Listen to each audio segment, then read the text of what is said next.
Chapter 12, Section 5, Progressives Confront Social Inequality. Although progressives faced issues of poverty, workers' rights, and corrupt government, many did not address the inequality confronting women and African Americans.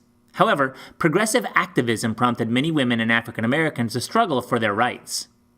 Women fight for the right to vote. Many progressive women saw themselves as social housekeepers. They defined their public work as an extension of the work they did at home. If they could clean up their homes, they believed, they could clean up society too. But without the right to vote, their chances for success were limited.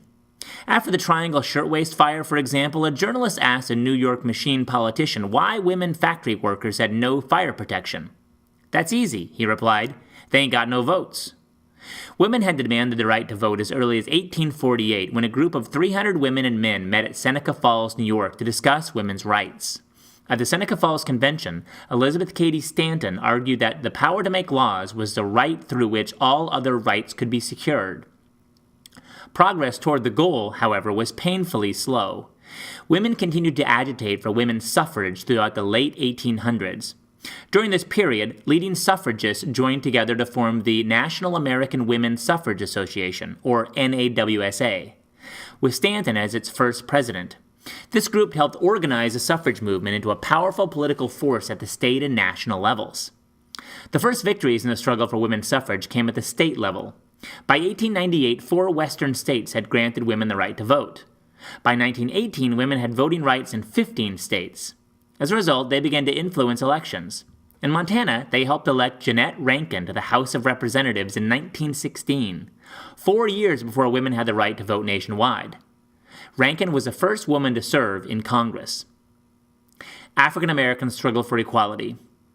African Americans face an even tougher battle for their rights. In the early 1900s, 4/5 of African Americans lived in the South.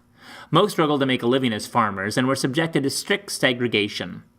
Southern blacks were also disenfranchised as literacy tests, poll taxes, and other methods denied them the right to vote.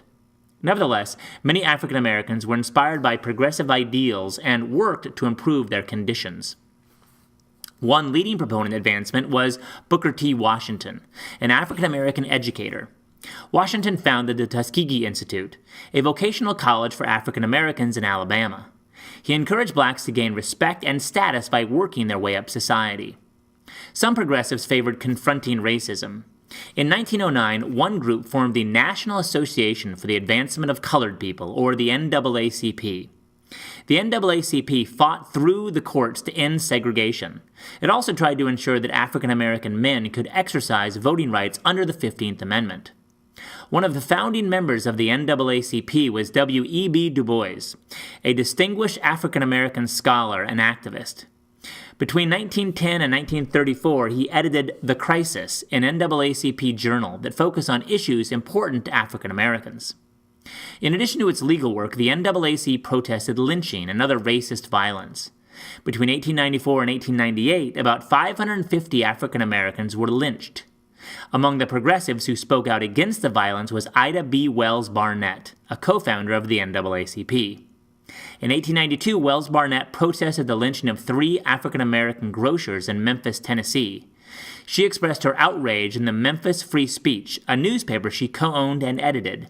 She also urged African Americans to leave Memphis. In response, a mob ransacked her office. Based on systematic research, Wells Barnett concluded that lynching had an economic motive. She argued that whites used lynching to get rid of Negroes who were acquiring wealth and property. Despite the efforts of Wells Barnett and other progressives, the federal government did not pass any laws against lynching.